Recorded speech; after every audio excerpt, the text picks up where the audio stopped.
Assalamualaikum warahmatullahi wabarakatuh. Bismillahirrahmanirrahim. Alhamdulillahi rabbil alamin. Wa bihi nasta'inu ala umurid dunya waddin. Wassalatu wassalamu ala asyrafil anbiya'i wal mursalin, Sayyidina wa habibina wa syafi'ina wa qurrati a'yunina wa maulana Muhammadin wa ala alihi wa ashabihi wa dhurriyyatihi ajma'in, amma ba'd. Ashhadu an la ilaha illallah wa ashhadu anna Muhammadar Rasulullah wa ufawwidu amri ilallah, innallaha basirum bil ibad. Hasbiyallahu la ilaha illa huwa alaihi tawakkaltu wa huwa rabbul arsyil azim. Qala Allah ta'ala fi kitabihil karim hikayatan an nabiyillahi Musa alaihi salam.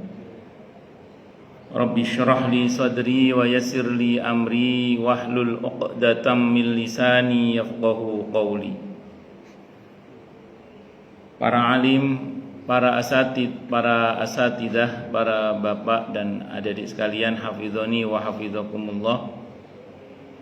Wabil khusus segenap pengurus Masjid Al-Muhajirin Taman Permata Cikunir dan sekitarnya, yang semoga pengurusnya dan jamaahnya selalu dalam naungan rahmat, barokah, perlindungan serta bimbingan Allah Subhanahu wa ta'ala. Amin, Allahumma amin, insyaallah. Allahumma inna nas'aluka ilman nafi'a wa rizqan tayyiba wa amalan mutaqabbala wa fatahallahu lana futuhal arifin. Allahumma inna na'udzubika min ilmin la yanfa' wa amalin la yurfa' wa qalbin la yakhsha' wa du'a ila yusma'. Allahumma ati anfusana taqwaha wa zakkiha anta khairu man zakkaha anta waliyuha wa maulaha. Amin, Allahumma amin, insyaallah. Pertama-tama tentu mari kita haturkan puja dan puji syukur kita ke hadirat Allah Subhanahu wa ta'ala dengan berucap alhamdulillahi rabbil alamin. Mudah-mudahan dengan hamdalah ini nikmat dari Allah untuk kita ditambah. Karena Allah telah berjanji dalam Al-Qur'an di surah Ibrahim ayat 7, A'udzubillahi sami'il 'alim minasyaitonir rajim. Wa ita'adzana rabbukum la in syakartum la azidannakum wa la in kafartum inna 'adzabi lasyadid. Jadi kalau kita bersyukur, sungguh nikmat dari Allah untuk kita ditambah. Dan kalau kita kufur, kita diingatkan oleh Allah akan siksa yang sangat pedih. Ini janji Allah, dan janji Allah dalam Al-Quran itu la raiba fih, tidak ada keraguan di dalamnya. Di antara penjelasan la raiba fih adalah siapapun yang mengamalkan isi Al-Quran dengan keimanan dan keyakinan, maka Allah akan tunjukkan kebenaran Al-Quran itu kepadanya hingga tiada lagi keraguan dalam hatinya. Salawat dan salam semoga tercurah limpahkan untuk junjungan kita Nabi besar Muhammad sallallahu alaihi wasallam. Semoga kita semua diakui sebagai umat beliau. Amin, Allahumma amin, insyaallah. Saya wasiatkan terutama untuk diri saya sendiri dan panjenengan semua, agar kita semua terus berusaha meningkatkan ketakwaan kita kepada Allah Subhanahu wa ta'ala. Karena dengan takwa itulah kita bisa memperoleh derajat yang sangat tinggi dengan sesungguhnya di sisi Allah Subhanahu wa ta'ala. Hal ini didasarkan kepada firman Allah Subhanahu wa ta'ala dalam Al-Quran di surah Al-Hujurat ayat 13. A'udzubillahi sami'il 'alim minasyaitonir rajim. Ya ayyuhan nasu inna khalaqnakum min dzakarin wa untha wa ja'alnakum syu'uban wa qabaila lita'arafu Inna akramakum indallahi atqakum al-ayah. Wahai manusia, sesungguhnya kami telah menciptakan kalian dari seorang laki-laki dan seorang perempuan, berkembang menjadi bersuku-suku dan berbangsa-bangsa agar kalian saling mengenal. Sesungguhnya yang paling mulia di antara kalian di sisi Allah adalah yang paling bertakwa. Allah juga berjanji akan memberikan bonus bagi siapapun yang sungguh-sungguh bertakwa kepada Allah, berupa solusi atau jalan keluar dari setiap masalah yang dia hadapi, dan Allah akan berikan kepadanya rizki dari arah yang dia tidak duga sebelumnya. Hal ini didasarkan kepada firman Allah Subhanahu wa taala dalam Al-Qur'an di surah At-Talaq ayat 2 dan 3. A'udzubillahi samii'il 'aliim minasyaitonir rajim. Wa may yattaqillaha yaj'al lahu makhraja wa yarzuqhu min haitsu la yahtasib. Dan barang siapa orang yang bertakwa kepada Allah, maka Allah akan berikan dia jalan keluar dan rizki yang tak terduga. Di ayat tempatnya Allah berfirman, wa may yattaqillaha yaj'al lahu min amrihi yusra. Siapa yang bertakwa kepada Allah, maka Allah akan jadikan urusannya mudah. Semoga kita semua minal muttaqin, bahkan lil muttaqina imama. Amin, Allahumma amin insyaallah. Yang kakinya kesemutan boleh selonjor apa-apa. Santai saja. Bapak-bapak dan adik-adik sekalian, hafizani wa hafizakumullah. Di dalam Al-Qur'an di surah Al-Hajj ayat 37 itu Allah berfirman, A'udzubillahi samii'il 'aliim minasyaitonir rajim. La yanalallaha luhumuha wala dima'uha walakin yanaluhut taqwa minkum al-ayah.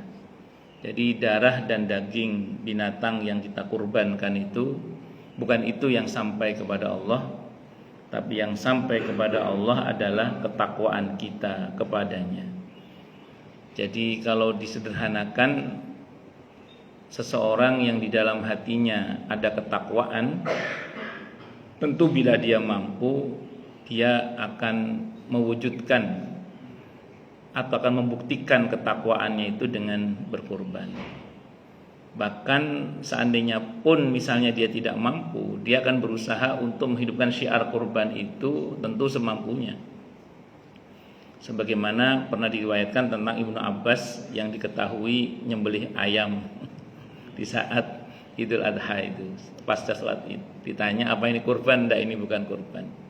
Ini semata-mata hanya untuk ikut dalam mensyiarkan syiarnya Allah. Tapi motong ya, udhiyah motong. Jadi bukan beli ayam frozen, bukan. Motong. Nah itu saking pengennya ikut, karena tidak mampu ya tentu kan semampunya. Walaupun itu bukan kurban, tapi ya semata-mata ikut udhiyah, ikut memotong pada hari itu untuk mensyiarkan syiar-syiar Allah pada saat itu. Nah, ini penting ya. Jadi penting bukan apa-apa, karena ini merupakan bagian dari pembuktian bahwa kita ini ingin digolongkan sebagai hamba Allah yang bertakwa. Karena itu bagian dari ketakwaan kepada Allah Subhanahu wa taala, dan yang sampai kepada Allah terkait semua itu adalah ketakwaan kita itu. Nah, takwa ini penting karena yang pertama, dengannya kita akan menjadi pribadi yang mulia di sisi Allah Subhanahu wa taala. Sebagaimana tadi yang saya kutip di surah Al-Hujurat ayat 13 itu, bahwa inna akramakum indallahi atqakum. Sesungguhnya yang paling mulia di antara kalian di sisi Allah adalah yang paling bertakwa. Jadi kemuliaan seseorang itu dalam pandangan Islam itu tidak diukur dari jenis kelamin, tidak diukur dari warna kulit, tapi diukur dari sebetapa dia bertakwa kepada Allah Subhanahu wa taala. Artinya semakin kita bertakwa kepada Allah, semakin kita akan dimuliakan oleh Allah Subhanahu wa taala. Lebih dari itu, di surah Al-Baqarah ayat 197 itu Allah menyatakan tentang sebaik-baik bekal itu adalah takwa. Wa tazawwadu fa inna khairaz zadit taqwa. Jadi al-hajju asyhurum ma'lumat, faman faradha fihinna al-hajja fala rafasa wala fusuqa wala jidala fil hajj, dan seterusnya itu sampai wa tazawwadu fa inna khairaz zadit taqwa. Berbekallah kalian, maka sebaik-baik bekal adalah takwa. konteks ayat itu berkaitan dengan diantaranya berkaitan dengan sekelompok orang dari Yaman yang akan berhaji bonek. Bonek itu bondo nekat, jadi nggak bawa bekal.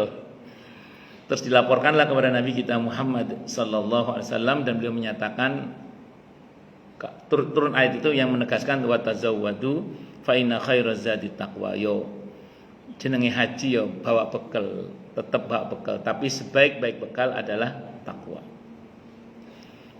Kenapa sebaik-baik bekal itu takwa? Ini tidak hanya dalam masalah haji ya, tapi juga berkaitan kehidupan sehari-hari kita.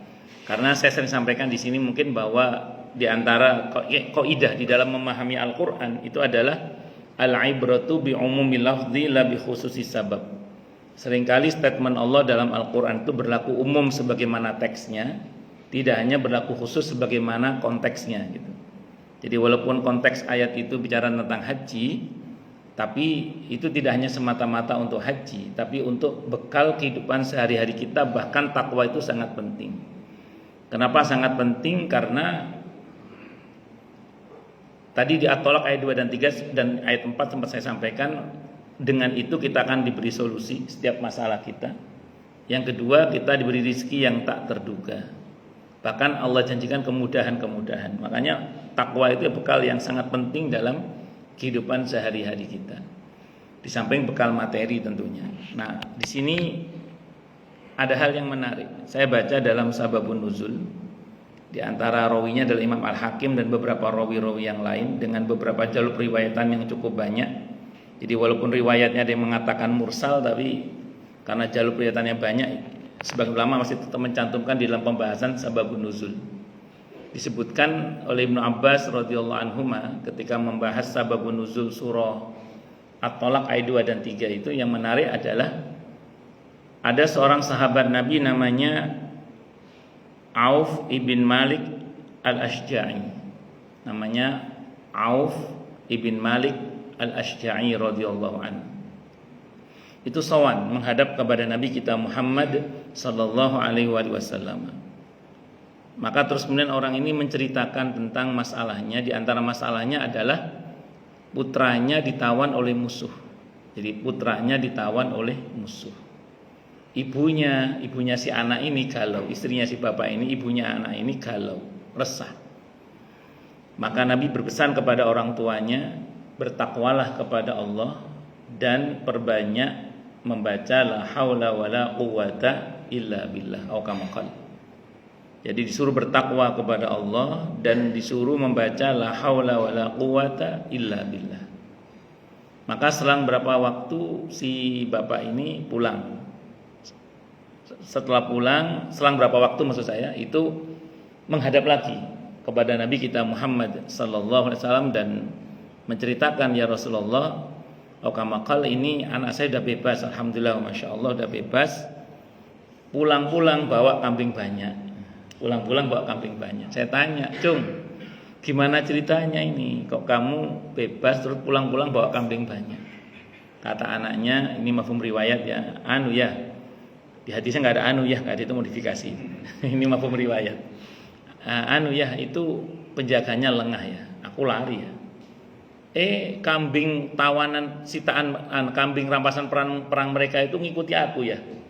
Pulang-pulang ya tak gawa mulai sekalian aja aku bawa pulang. Jadi bebas dari tawanan, pulang-pulang bawa kambing banyak. Rupanya kata Ibnu Abbas, ayat itu turun antara lain berkenaan dengan itu. Wa may yattaqillaha yaj'al lahu makhraja wa yarzuqhu min haitsu la yahtasib. Jadi diberi solusi dan diberi rezeki yang tak terduga. Yang menarik dalam sababun nuzul itu adalah bahwa yang punya masalah itu anaknya. Tapi yang disuruh bertakwa bapaknya. Yang punya masalah itu anaknya. Yang disuruh perbanyak baca la haula wala quwata illa billah itu orang tuanya. Dan dengan izin Allah yang dapat solusi itu ya anaknya, yang berarti solusi juga buat bapaknya, buat orang tuanya. Dan yang dapat rezeki yang tak terduga itu anaknya, yang itu otomatis juga rezeki yang tak terduga bagi orang tuanya. Ini menariknya. Jadi yang punya masalah anak, yang suruh bertakwa itu orang tua. Rupanya Ini yang kalau orang Jawa bilang nirakati anak itu ya ini. Apa nirakati anak. Jadi kalau kita bicara tentang Nabi Ibrahim itu bab nirakati anak sebenarnya. Jadi ini nirakati anak itu penting. Kalau secara eksplisit dalam Al-Quran itu disebutkan tentang nirakati anak itu yang mungkin pernah saya sampaikan di sini di surah An-Nisa ayat 9 itu. Wal yakhshal ladzina law taraku min khalfihim dzurriyyatan dhi'afan khafu 'alaihim falyattaqullaha wal yaqulu qawlan sadida. Bahwa ya takut kalau seseorang itu meninggalkan di belakang mereka keturunan yang lemah. Jadi kita ini diperintah oleh Allah untuk mengantisipasi jangan sampai punya keturunan yang lemah.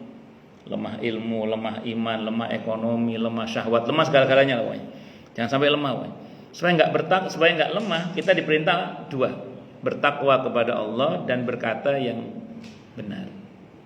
Jadi sedikit banyak laku takwa kita, sedikit banyak laku jujur kita itu akan berdampak positif pada perbaikan nasib anak-anak kita. Nah, nirakati anak ini menjadi sangat penting kemudian bukan apa-apa karena Al-Quran itu memberitahukan kepada kita tentang potensi anak antara lain itu bisa berpotensi menjadi musuh bebuyutan bagi kedua orang tuanya. Jadi rupanya anak itu ada yang berpotensi menjadi musuh bebuyutan bagi kedua orang tuanya. Sebagaimana yang Allah beritakan dalam Al-Quran di surah At-Taghabun ayat 14 itu. Allah katakan a'udzubillahi samii'il 'aliim minasyaitonir rajim. Ya ayyuhalladzina amanu inna min azwajikum wa auladikum aduwwan lakum fahdharuhum. Hei orang-orang yang telah beriman, sesungguhnya di antara pasangan kalian dan anak-anak kalian ada yang berpotensi menjadi musuh bebuyutan bagi kalian. Maka fahdharuhum, berhati-hatilah kalian terhadap mereka. Fahdharuhum, antisipasilah jangan sampai semua itu terjadi. Jadi kita diperintah untuk mengantisipasi jangan sampai anak-anak kita itu menjadi musuh bebuyutan bagi kita. Ini baik musuh bebuyutan di dunia, terlebih musuh bebuyutan nanti di akhirat. Kalau di dunia mungkin jenengan tinggal klik berita kriminal saja. Bagaimana ada anak gara-gara cintanya nggak direstui oleh ibunya dicelurit. Bagaimana ada seorang anak gara-gara nggak diberikan motor, ibunya dicekek pakai rem kabel motor. Maturun Pak nggih, jazakallahu khairan. Ada seorang anak gara-gara kencing kambing itu bapaknya dibunuh. Bahkan kalau nggak salah Idul Adha 2 atau tahun lalu atau 2 tahun yang lalu saya lupa. Itu dekat rumah itu di Harapan Indah itu, di Harapan Juang itu ada bapak-bapak bakul sate itu dibunuh oleh anaknya sebelum sholat Id. Itu contoh anak jadi musuh bagi orang tuanya. Nah, bahkan ada kasus yang mungkin kita pernah tahu bagaimana seorang anak itu menggugat orang tuanya dengan gugatan yang tidak sedikit misalnya. Nah, ini contoh di dunia anak bisa berpotensi menjadi musuh bebuyutan bagi orang tuanya. Lebih dari itu, bahkan anak itu bisa menjadi musuh bebuyutan bagi orang tuanya di akhirat. Ini yang ngeri, naudzubillahi min syarri dzalik. Jadi anak itu bisa menjadi musuh bebuyutan bagi orang tuanya di akhirat nanti. Sebagaimana yang Allah bilang dalam Al-Quran di surah antara lainnya di surah Al-Ahzab ayat 66, 67, 68 itu. Allah katakan a'udzubillahi samii'il 'aliim minasyaitonir rajim. Yauma tuqallabu wujuhuhum finnar. Pada hari di mana wajah-wajah mereka dibolak-balikkan dalam api neraka. Yaquluna, mereka berkata, ya laitana aduh ata'nallaha wa ata'nar rasul. Andaikan dulu aku taat kepada Allah dan Rasulnya, tentu aku tidak masuk neraka begini. Wa qalu, dan mereka berkata, Rabbana, wahai Tuhan kami, wahai Rabb kami, inna, sungguhnya kami masuk neraka ini gara-gara ata'na sadatana wa kubara'ana fa'adalluna sabila. Gara-gara kami mentaati pemimpin kami dan orang-orang besar di antara kami, maka mereka menyesatkan jalan kami. Pemimpin dalam arti luas, gubernur, wali kota, RW, RT misalnya. Oh iya. Kalau tadi lebih dhuwur kok anu. Terus dalam pengertian yang lebih sempit, bagi seorang anak siapa pemimpinnya? Kedua orang tuanya. Dalam pengertian yang lebih sempit, bagi seorang istri siapa pemimpinnya? Suaminya. Maka mereka menyesatkan jalan kami dalam pengertian memang anaknya itu disesatkan atau dibiarkan tersesat. Jadi pengertiannya bisa ada pengertian memang anak itu disesatkan, diajari nggak benar, disuruh yang nggak benar, kasih contoh yang nggak benar, atau dibiarkan tersesat, nggak pernah dinasehati, nggak pernah diingatkan, nggak pernah didoakan, gitu. Jadi cuek gitu. Maka apa yang terjadi kemudian? Yang terjadi anak ini menuntut. Apa tuntutan anak itu? Rabbana atihim di'faini minal adabi wal anhum la'nan kabira. Wahai Tuhan kami, berikan kepada pemimpin kami, kalau anak orang tuanya, kalau istri suaminya berarti, 2 kali lipat siksa yang kami rasakan, dan laknatlah mereka dengan laknat yang besar. Ini yang istilah para ulama, ada orang tua yang tadinya mau masuk surga nggak jadi itu, gara-gara dituntut oleh anaknya untuk bareng-bareng masuk neraka. Sebagaimana ada seorang suami yang harusnya masuk surga nggak jadi gara-gara istrinya nuntut dia agar masuk neraka bareng sama dia. Tentu semua ini tidak akan terjadi kalau kita bersikap sebagaimana Nabi Nuh alaihissalam bersikap. Ketika Kan'an memilih untuk menjadi kafir, tidak mengikuti bapaknya, maka Allah tidak pernah mencela Nabi Nuh alaihissalam. Kenapa? Karena beliau sudah berusaha. Maka hal yang serupa tidak akan terjadi pada kita kalau kita berusaha. Dan kita tidak wajib berhasil, walaupun semoga kita berhasil, anak-anak kita menjadi anak-anak yang qurratu a'yun. Amin Allahumma insyaallah. Mudah-mudahan. Sebagaimana Nabi Nuh dan Nabi Lut alaihi wassalatu wassalam yang tidak Allah cela, walaupun kedua istri beliau Allah nyatakan masuk neraka. Padahal keduanya di bawah naungan 2 hamba Allah yang soleh, yaitu Nabi Nuh alaihissalam dan Nabi Lut alaihissalam. Allah tidak celah kedua nabi yang mulia ini. Kenapa? Karena kedua beliau sudah berusaha. Jadi titik tekannya adalah bagaimana kita berusaha tadi mengantisipasi. Kalau bahasa Al-Qur'annya fahdharuhum, berhati-hatilah kalian terhadap mereka, antisipasilah. Jangan sampai semua itu terjadi. Jangan sampai anak kita itu jadi musuh bagi kita, baik di dunia ini terlebih di akhirat nanti. Karenanya di Az-Zukhruf Allah menyatakan al-akhillau yauma idzin ba'dhum li ba'dhin adu illal muttaqin. Itu di Az-Zukhruf ayat 67. Al-akhillau kalau diterjemahan jenengan mungkin diterjemahkan dengan para kekasih atau teman dekat. Al-akhillau yauma idzin ba'dhum li ba'dhin adu illal muttaqin. Para teman dekat kalau terjemahannya kayaknya gitu. Kalau lebih tepatnya al-akhilla itu bentuk jamak dari kata khalil. Khalil itu artinya kekasih. Orang yang di dunia tadinya saling mengasihi, nanti di akhirat bisa berhadapan sebagai musuh, kecuali orang-orang yang bertakwa. Suami istri di dunia intim, baik, mesra. Tapi kalau kemesraannya, hubungannya tidak dibingkai dalam hubungan takwa, itu rawan nanti di akhirat bisa berhadapan sebagai musuh tadi. Sebagaimana yang Allah gambarkan di surah Al-Ahzab ayat 66 sampai 68 itu. Orang tua dan anak intim, mesra. Anak dimanja, disayang, dan anak merasa disayang oleh orang tua di dunia. Tapi kalau hubungan antara keduanya bukan takwa, rawan anak nanti di akhirat akan berhadapan sebagai musuh dengan orang tuanya. Al-akhillau yauma idzin ba'dhum li ba'dhin adu illal muttaqin. Maka tugas kita harus berusaha itu. Harus berusaha agar bagaimana pasangan kita dan anak-anak kita itu tidak menjadi musuh bebuyutan bagi kita semua. Maka nirakati anak itu penting, balik lagi. Nirakati anak itu penting tadi dengan tirakat takwa, laku jujur, perbanyak zikir-zikir yang masyru'ah, agar kemudian anak-anak kita ini menjadi anak-anak yang dididik oleh Allah menjadi pribadi-pribadi yang qurratu a'yun itu. Sebagaimana harapan kita di surah yang ada dituangkan doanya di surah Al-Furqan ayat 74 itu kan, Rabbana hablana min azwajina wa dzurriyyatina qurrata a'yun waj'alna lil muttaqina imama. Allahu Akbar. Kita mungkin diingatkan dengan kewajiban orang tua kepada anak. Salah satunya terkait dengan riwayat di masa Sayyidina Umar radhiyallahu an. Ini masyhur riwayatnya.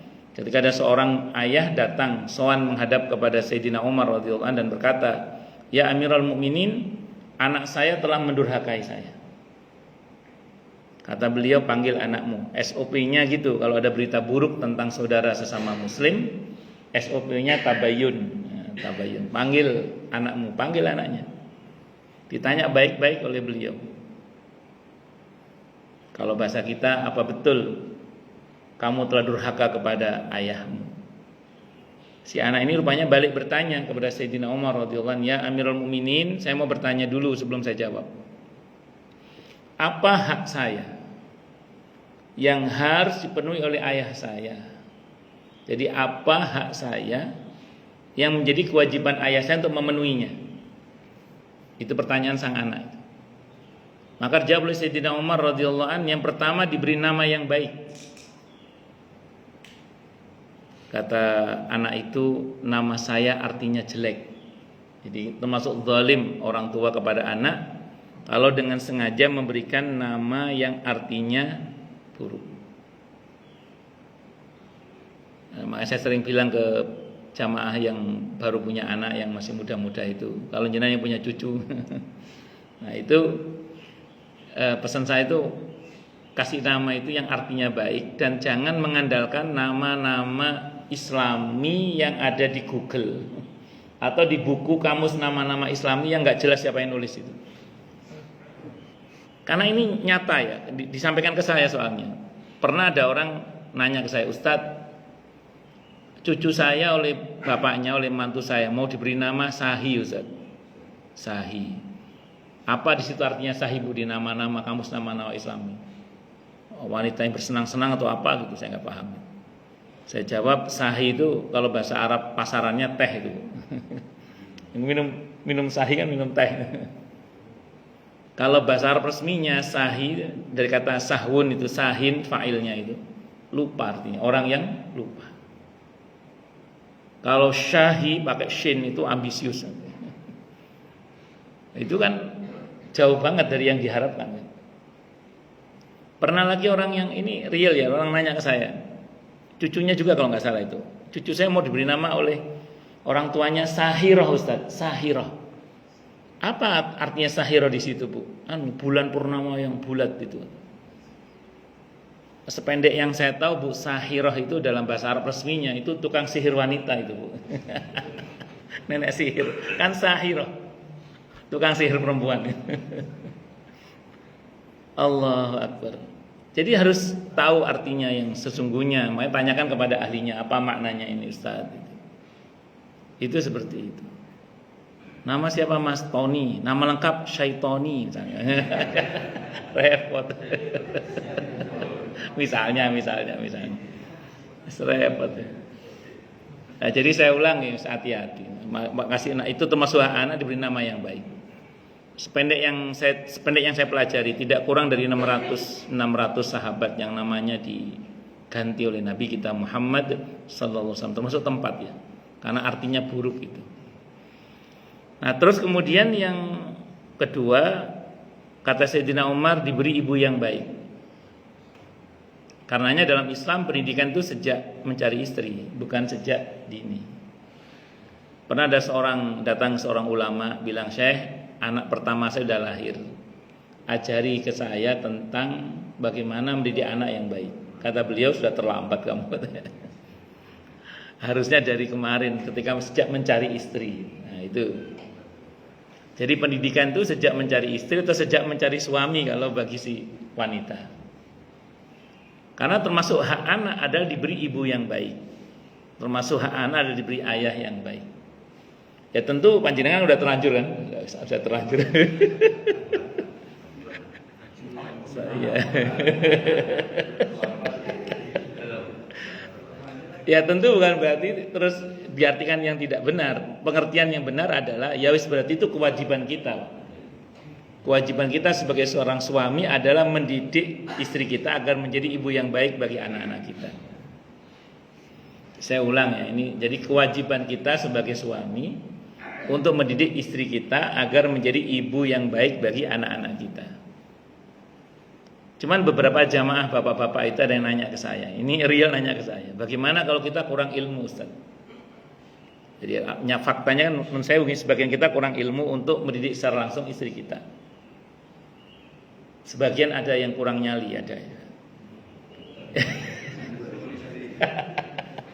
Yang kurang nyali itu biasanya di wajahnya tampak gurat-gurat penderitaannya, biasanya gitu. Di sini nggak ada tempat lain. Nah, jadi singkat kata singkat cerita, saya jawab gini, kalau kita tidak cukup ilmu untuk mendidik istri kita secara langsung, maka ini yang saya sering bilang di mana-mana, jangan izinkan istri kita datang ke majelis taklim. Jangan dipotong dulu ya. Jangan izinkan istri kita datang ke majelis taklim tapi suruh. Nah, paham ya? Suruh. Jangan diizinkan. Kalau diizinkan kadang nggak jalan, Pak. Suruh, Pak, suruh. Datang majelis taklim. Kalau diizinkan kadang nggak ada. Suruh sangoni, Pak. Itu. Saya punya jamaah di Villa Taman Kartini itu, supaya istrinya mau ngaji itu, wes mah pokoknya kalau kamu ngaji tak sangoni, mah. Saya dikasih uang saku itu, tak sangoni. Akhirnya istrinya rajin ngaji itu istrinya itu. Tidak apa-apa awalnya nggak ikhlas kan proses ya. Nah, lama-lama kan juga ikhlas sendiri. Itu biasa dengan izin Allah. Nah, jadi singkat kata singkat cerita, kita kalau bicara masalah ini berarti termasuk hak anak adalah diberi ibu yang baik. Maka kewajiban kita sebagai suami adalah mendidik istri kita agar menjadi ibu yang baik bagi anak-anak kita. Kemudian yang ketiga, diberi pendidikan yang baik. Maaf, yang kedua anaknya jawab, ibu saya seorang majusi, perangainya buruk, kata si anak ini. Dan yang ketiga, diberi pendidikan yang baik. Kata anak ini, ayah saya cuek. Dia tidak peduli pada tumbuh kembang pendidikan saya. Itu Sayyidina Umar radhiyallahu anhu tidak melanjutkan kewajiban orang tua yang memberi nafkah yang halal, terus kemudian mendoakan anak, menjadi teladan bagi anak. Itu enggak diteruskan itu. Beliau tiga itu langsung menghadap ke arah bapaknya sambil berkata, kamu telah mendurhakai anakmu sebelum anakmu mendurhakaimu. Jadi kamu telah mendurhakai anakmu sebelum anakmu mendurhakai. Jadi istilah orang tua durhaka kepada anak itu dari Sayyidina Umar radhiyallahu anhu. Nah, makanya nun sewu, monggo kita ini jangan sampai menjadi orang tua yang durhaka kepada anak-anak kita. Maka berkaitan dengan pendidikan itu, kalau dalam Islam paling tidak anak itu kan mesti diajarkan 3 kurikulum besar. Jadi ada 3 kurikulum besar yang mesti kita ajarkan kepada anak-anak kita. Dan tentu kita pun juga harus belajar juga. Apa itu akidah, syariah, akhlak karimah. Jadi akidah, syariah, akhlak karimah. Ini 3 kurikulum besar yang mesti kita ajarkan kepada anak-anak kita. Pertama akidah, tauhid, iman. Monggo Pak, monggo. Akidah, tauhid, iman itu penting untuk kita ajarkan kepada anak-anak kita. Dan kita sendiri juga harus belajar itu. Kenapa? Supaya praktik keberagamaan kita itu tidak rapuh. Tidak rapuh serapuh rumah laba-laba. Karena di surah Al-Ankabut ayat 41 itu Allah menyatakan bahwa orang-orang yang menjadikan selain Allah sebagai pelindung, itu selain Allah itu rapuh serapuh rumah laba-laba. Wa inna awhanal buyuti labaitul ankabut ittakhadat baita. Dan serapuh-rapuhnya rumah itu adalah rumah laba-laba yang membuat rumahnya. Makanya agar supaya keberagaman anak-anak kita tidak rapuh, maka kita kuatkan dengan bangunan tauhid, akidah, iman yang baik dan benar itu.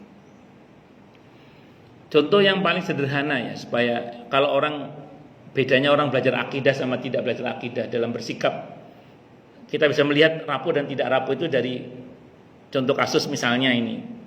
Ada orang mau silaturahim ke rumah orang tuanya, atau mau ke rumah mertuanya, atau ke rumah besannya, atau ke rumah saudaranya, mau silaturahim. Pas mau berangkat ketiban cicak. Orang bilang apa? Jangan berangkat, apes ini. Itu kan tatayur namanya. Tatayur, anggapan buruk terkait dengan pertanda yang Allah buat. Itu kalau orang yang beriman dengan baik dan benar, itu berkata apa terus? Ora. Enggak. Wong kita mau silaturahim kok. Kata Nabi kita, yaitu Nabi Muhammad SAW, kalau ingin dilapangkan rezekinya dan dipanjangkan umurnya, silaturahim. Udah, bismillah, barokah insyaallah. Nah, itu namanya apa? Al-fa'al.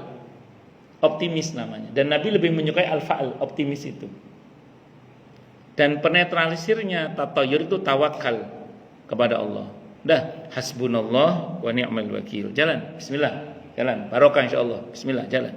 Atau sedekah supaya terbebas dari bala. Bismillah, jalan. Nah, itu namanya sudah belajar tauhid, akidah. Gak gampang goyang oleh anggapan-anggapan yang gak jelas itu. Makanya kan ketika ada anggapan buruk dari orang-orang kafir Mekah berkaitan dengan menikah di bulan Syawal, itu Nabi sengaja menikah di bulan Syawal. Itu sama dengan saya ketika di kampung saya ada kebiasaan satu suro itu tidak boleh mengadakan pernikahan atau tunangan. Saya tunangan bulan suro saya.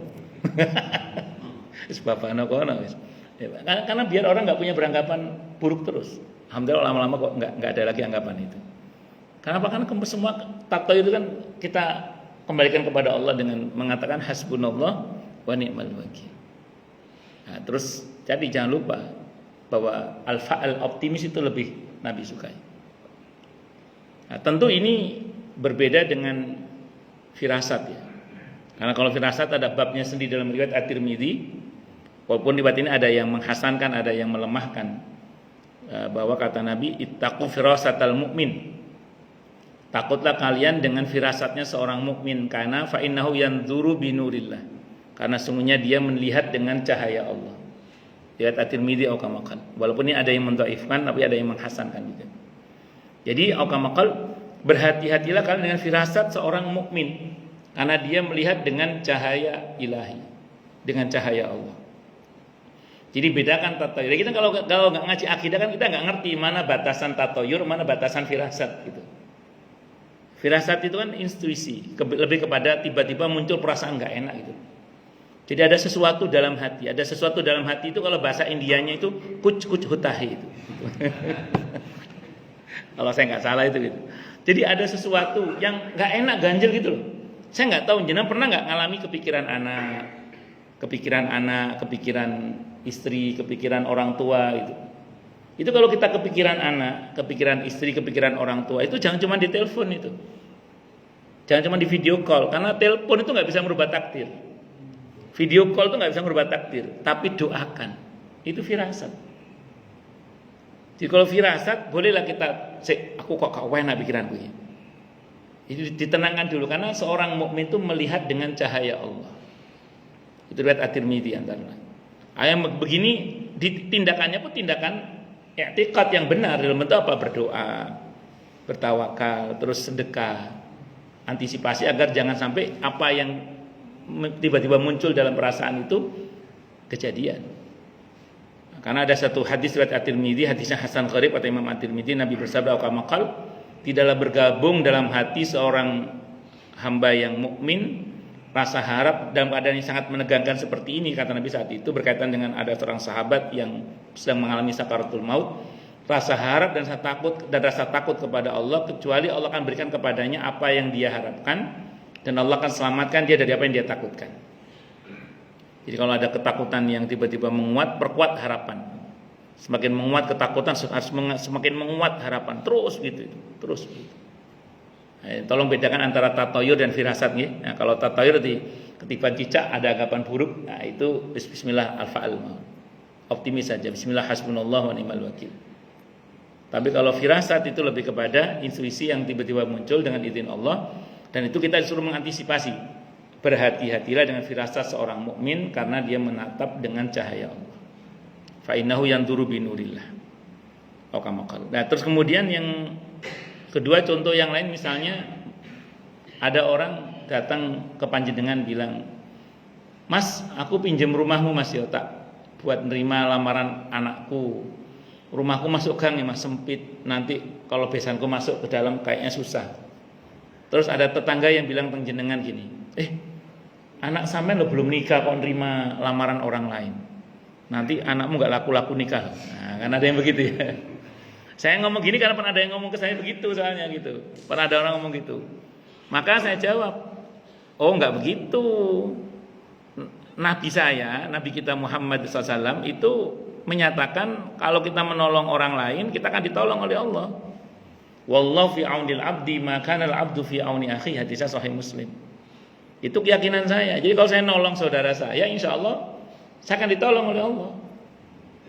Maka kita tetap menolong saudara kita. Jadi jangan percaya dengan anggapan bahwa wah anakmu belum nikah loh. Nanti kalau terima lamaran anak orang di rumah kamu, nanti anak kamu nggak payu-payu rabi. Enggak. Justru kata Nabi saya SAW, kalau saya nolong saya akan ditolong oleh Allah. Bismillah. Allahu Akbar. Nah, jadi makanya saya ulang sekali lagi, itu penting belajar akidah, tauhid, supaya kita ini tidak rapuh. Tidak rapuh, serapuh rumah laba-laba tadi itu. Nah, terus kemudian yang kedua, yang pertama akidah, yang kedua syariah, berkaitan dengan hukum, berkaitan dengan hak dan kewajiban, berkaitan dengan tugas-tugas kita kepada Allah dan tugas-tugas kita kepada sesama. Anak-anak kita harus ngerti ini. Kalau kepada Allah jangan bicara hak dan kewajiban, karena saham Allah kepada kita itu 100%, sementara kita kepada Allah itu nggak punya saham sama sekali. Jadi kalau kita bicara hubungan dengan Allah, itu jangan bicara hak dan kewajiban. Kalau kepada Allah kita bicara tugas kita kepada Allah apa. Karena kita tidak punya hak menuntut Allah. La yus'alu amma yaf'alu wa hum yus'alun. Allah tidak akan dituntut terkait dengan apa yang dia kerjakan, tapi kita yang akan dimintai pertanggungjawaban. Maka kalau kepada Allah jangan bicara hak dan kewajiban. Kalau kepada Allah kita bicara apa? Tugas kita kepada Allah apa itu. Karena saya ulang tadi, saham Allah kepada kita itu 100%. Sementara kita kepada Allah itu nggak punya saham sama sekali. Sependek yang saya ketahui di perusahaan, itu yang boleh ngomong hanya yang punya saham. Yang nggak punya saham, kalau orang Jawa Timur bilang, ojo kakean cangkem, itu orang Jawa Timurnya itu. Jadi jangan banyak cakap kalau tidak punya saham itu. Tapi Allah itu maha baik. Allah itu maha baik. Maha baik Allah itu. Sebetapapun Allah itu adalah zat yang maha segala-galanya, tapi Allah masih izinkan kita, bahkan perintahkan kita untuk berdoa, untuk berusaha, untuk bertawakal, untuk punya niat yang baik. Yang dibalik semua itu ada janji pertolongan Allah Subhanahu wa taala. Nah, saya ulang penting ya, kalau kepada Allah. Kalau kepada sesama itu baru kita bicara hak dan kewajiban. Anak-anak kita supaya tidak zalim kepada sesamanya, pada dirinya dan kepada orang lain tidak zalim, supaya ngerti batas-batas hak dan kewajiban tadi. Maka orang tua itu punya hak, yang hak-haknya dilindungi oleh Allah dengan kewajiban anak. Anak itu punya hak, yang hak-haknya itu dilindungi oleh Allah dengan kewajiban orang tua kepadanya. Termasuk suami istri itu punya hak dan kewajiban. Suami punya hak yang dilindungi oleh Allah dengan kewajiban-kewajiban istri. Istri juga punya hak yang dilindungi oleh Allah dengan kewajiban-kewajiban suami. Antar sesama, antar tetangga, atasan dan bawahan, itu punya hak dan kewajiban, semuanya sama, punya hak dan kewajiban. Diatur oleh Allah supaya kita tidak saling mendalimi tadi itu. Dan tidak boleh merasa lebih penting suami, merasa lebih penting daripada istri, itu tidak boleh. Atau sebaliknya orang tua merasa lebih penting daripada anak, tidak boleh. Harus saling, bukan siapa yang paling. Apalagi atasan dan bawahan, tidak boleh atasan merasa lebih penting daripada bawahan. Karena bahaya kalau hanya pakai atasan nggak pakai bawahan. Nah itu kan begitu. Ini misalnya aja. Makanya saya ulang penting ini. Bahkan non saya mungkin kalau saya pribadi ya di rumah saya, di dalam inter rumah saya sendiri, saya dengan istri dengan anak-anak, antar anak-anak itu akad harus itu. Ini apa? Pinjem, jual beli, minta tolong, apa ini akadnya harus jelas. Bukan medit ya, waktunya nolong, tapi gini maksud saya, supaya nanti anak-anak kita itu tidak sembarangan terkait dengan pemindahan hak gitu loh. Supaya nggak sembarangan ngambil hak orang lain juga. Gitu. Jadi supaya jelas akadnya. Berapa banyak kasus muamalah itu gara-gara ketidakjelasan akad kan. Wis kanca dhewe, kanca dhewe ki apa maksudnya iki? Kan paham maksudnya? Ini harus jelas akadnya. Saya pribadi itu di dalam rumah saya sendiri, saya sama istri akad, tetap ada akad. Iki apa? Nyilih kah? Minta kah?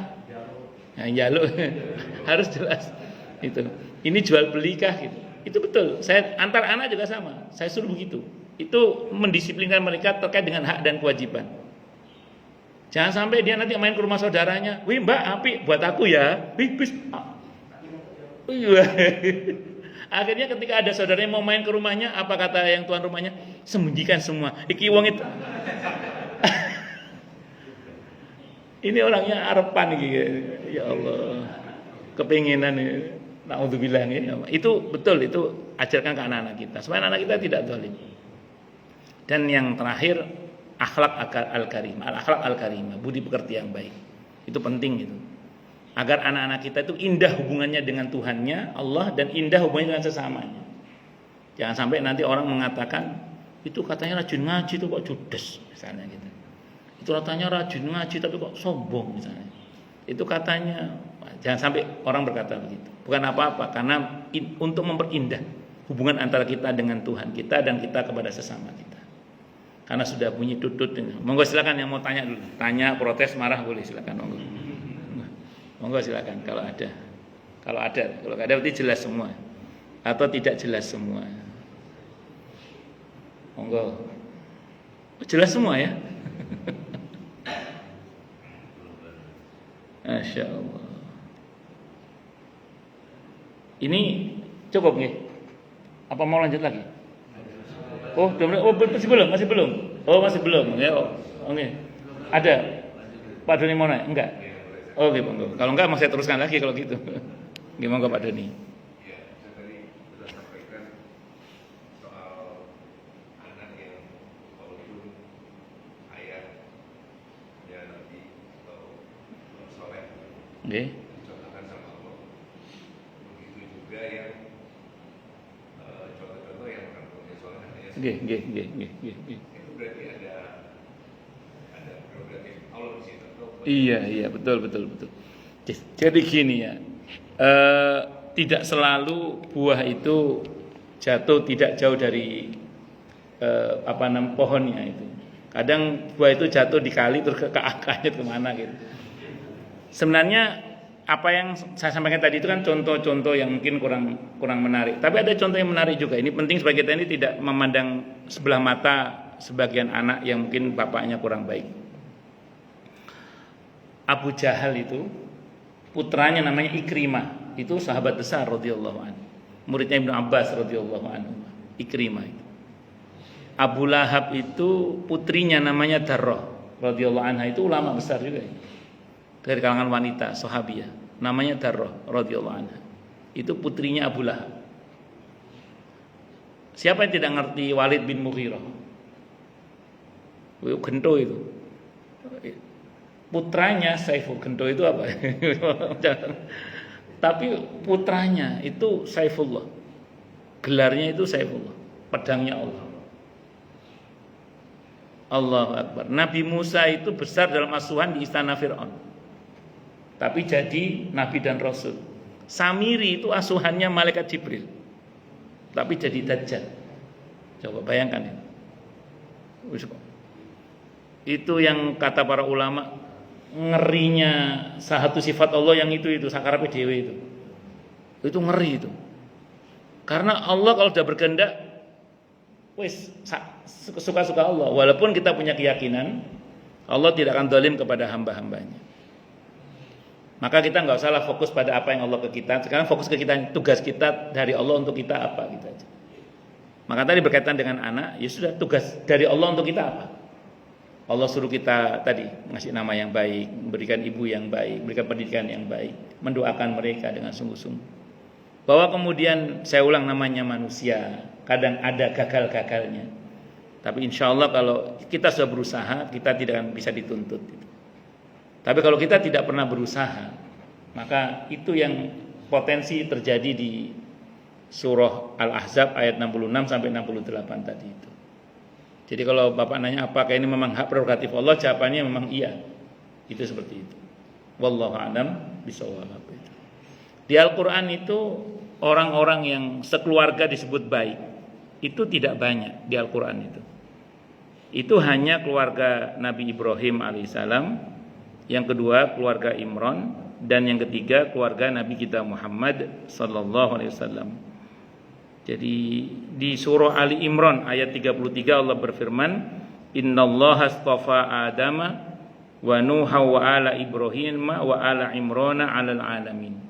Dan sungguh Allah telah memilih Adam dan Nuh dan keluarga. Adam dan Nuh tidak sebut keluarga, tapi untuk Nabi Ibrahim dan keluarga Ibrahim dan keluarga Imran atas seluruh alam.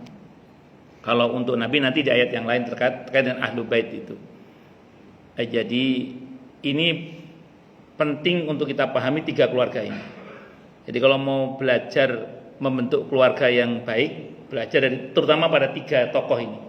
Yang 2 Nabi, yaitu Nabi Ibrahim alaihissalam, dan yang kedua Nabi Muhammad sallallahu alaihi wasallam dan keluarga beliau, dan yang ketiga adalah keluarga Imran. Yang terakhir ini bukan Nabi dan Rasul. Seolah-olah Allah mau bilang kepada kita, kalau sering orang mengelak itu kan Nabi. Nah, ini ada yang bukan Nabi ini. Imran ini bukan Nabi. Ya, imam masjid, Pak. Napa? Oh, Luqman mboten. Ya enggak sebut.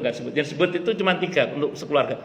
Kriteria keluarga yang baik menurut Al-Qur'an itu dianya baik dan pasangannya, terus anaknya baik, cucunya baik, sampai level cucu baik. Jadi Nabi Ibrahim itu beliaunya dan pasangannya baik semua. Nabi Ibrahim itu baik, Siti Sarah orangnya solihah, Siti Hajar juga solihah. Ada nanti 2 istri yang lainnya juga, itu juga solihah semua. Terus kemudian putra beliau laki semua 12. Total 12 putra beliau. Jadi untuk ke-12 ada ke-12-annya. 12 itu soleh semua. Dan kemudian sampai cucu. Itu Nabi Ibrahim itu nututi sampai generasi Nabi Yakub alaihissalam.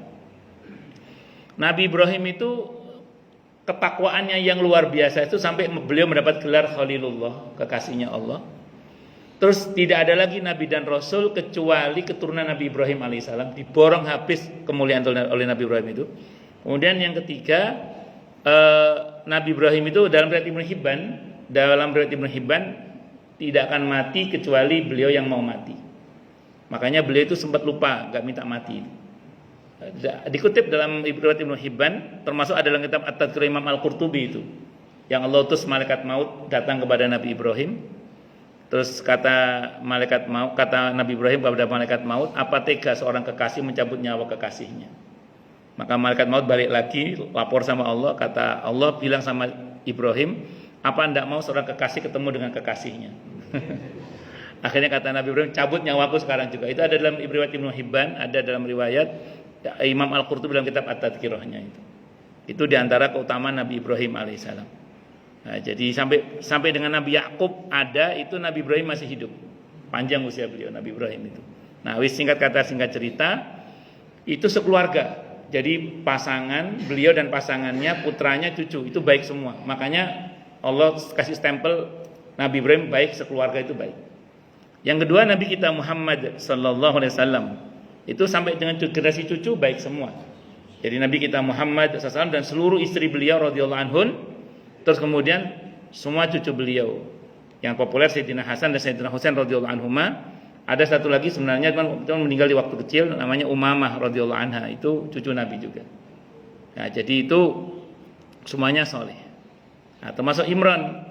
Kalau Sayyidina Imran radhiyallahu alaihi salam itu beliau istrinya namanya Hanna, itu solihah, punya putri yang solihah banget, Siddiqah, Siti Maryam alaihissalam, punya cucu Nabi dan Rasul malah, Nabi Isa alaihissalam. Jadi kalau kita belajar dari kisah Siti Maryam itu ada hal yang menarik. Apa yang menarik? Siti Hanna alaihissalam, istrinya Imran itu ketika hamil, beliau berniat. Saking kuatnya niat itu sampai jadi nadar. Inni nadartu ma fi batni muharraran fataqabbal minni. Ya Allah, saya nadarkan apa yang di perut saya ini nanti menjadi muharrar. Muharrar itu ulama lah kalau bahasa kita. Kalau saat itu semacam ya ulama atau imam Masjidil Aqsa. Muharrar itu. Terus kemudian ternyata begitu lahir perempuan. Apakah Hanna alaihissalam membatalkan niatnya? Tidak. Beliau tetap meniatkan putrinya menjadi muharrar walaupun tidak mungkin. Karena perempuan tidak mungkin jadi imam Masjidil Aqsa. Tapi niat itu tetap diwujudkan karena itu sudah jadi niat. Maka dikirimlah putrinya itu ke Nabi Zakaria melalui proses rebutan terlebih dahulu, tapi Nabi Zakaria yang menang, maka putrinya dipesantrenkan ke Nabi Zakaria. Jadi keluarga terbaik itu putrinya itu dipesantrenkan. Tapi kepada orang yang tepat tentunya, Nabi Zakaria alaihissalam. Dididik oleh Nabi Zakaria. Dan sebagaimana yang kita ketahui, cita-cita Siti Hana itu tidak terwujud ketika di generasi anak, karena anaknya perempuan tadi. Tapi terwujud di generasi cucu Nabi Isa. Itu nggak cuman muharrar, malah dapat yang gede Nabi dan Rasul, melebihi harapan. Ini pelajaran apa coba? Kita semua itu kalau punya niat yang baik, terutama tentang anak-anak kita, itu jangan dibatalkan hanya gara-gara menurut kita nggak mungkin. Katanya nggak mungkin nih, jangan, teruskan. Saya teringat ada di Jawa Timur tuh seorang kiai namanya Kiai Mahmud rahimahullah. Kiai Mahmud rahimahullah ini beliau pernah punya cita-cita ingin bikin masjid yang besar di kampungnya untuk keperluan dakwah. Apa yang terjadi sampai beliau sedo nggak terwujud. Di generasi putranya terwujud. Putra-putranya bikin masjid itu dengan izin Allah. Gede masjidnya untuk kepentingan dakwah. Nah, terus kemudian beliau punya cita-cita semasa hidupnya itu untuk menjadi penghafal Al-Quran. Dan seperti biasanya orang sepuh kan, teorinya bagaimana hafalkan walaupun nggak hafal-hafal, kan teorinya gitu. Karena kita ini kadang hafal 3 lupa 2, hafal 2 lupa semua gitu loh. Beliau nggak putus asa, terus menghafalkan beliau itu. Sampai dengan generasi putranya tidak semuanya mungkin hafal Al-Quran 30 juz. Tapi sekarang generasi cucu itu hampir semuanya penghafal Al-Quran, penghafal Sahih Bukhari, bahkan dapat bonus. Dan pengamal serta pendakwah dalam masalah ini. Itu barokahnya niat itu. Maka kalau kita punya niat itu jangan dibatalkan hanya gara-gara rasanya nggak mungkin. Tidak apa-apa nggak terwujud generasi anak, siapa tahu generasi cucu nanti atau cicit bahkan. Ya, jadi tahadusan bini'am, kita bicara nikmat Allah. Beberapa yang diciptakan oleh ayah saya itu nggak terjadi di ayah saya, terjadi pada adik saya. Beberapa terjadi pada saya misalnya. Itu kan saya tahu niat bapak, karena bapak cerita sama saya dulu. Pengen apa, yang baik-baik pokoknya. Rupanya sampai belum meninggal nggak terwujud. Itu terwujud di adik saya, beberapa terwujud di saya dengan izin Allah. Nah, jadi itu penting kita punya niat yang baik dan jangan dibatalkan niat yang baik itu hanya gara-gara pakai matematika kita rasanya tidak mungkin. Jangan punya cita-cita pengen punya pesantren, udah tidak apa-apa, niat saja yang sungguh-sungguh. Rasanya nggak mungkin, tidak apa-apa, tidak mungkin menurut manusia. Bagi Allah kan nggak ada yang tidak mungkin. Mungkin di kita nggak terwujud, tapi nanti insya Allah di generasi anak-anak kita terwujud. Ngoten. Saya kira ngoten nggih. Wallahu a'lam. Monggo Pak Mawardi. Nggih monggo Pak. Tatoyur nggih. Nggih. Nggih, baik. Banyak. Kalau tatoyur itu aslinya kan berkaitan dengan burung, toir itu. Nah, jadi kalau dulu ada burung ini bunyi, terus berarti ada pertanda ini. Itu awal mulanya. Dalam kajian akidah, tatoyur itu dikaitkan dengan anggapan buruk tentang satu kejadian. Terus kemudian ya tadi muncul anggapan buruk. Nabi mengingatkan kalau sampai gara-gara anggapan buruk itu kebaikan batal dilakukan itu bisa syirik, hati-hati. Dan beliau mengingatkan bahwa penetralisir dari tatoyur itu adalah bertawakal kepada Allah. Dan Nabi mengingatkan pula bahwa aku lebih suka al-fa'al, optimis. Contoh misalnya rumah ditusuk sate misalnya. Itu ada orang yang beranggapan sial, kecuali orang Padang. Kalau orang Padang katanya malah bagus kalau ditusuk sate itu. Pak Rifnal itu. Nah, ya jadi itu tidak boleh kita punya anggapan buruk, itu tidak boleh.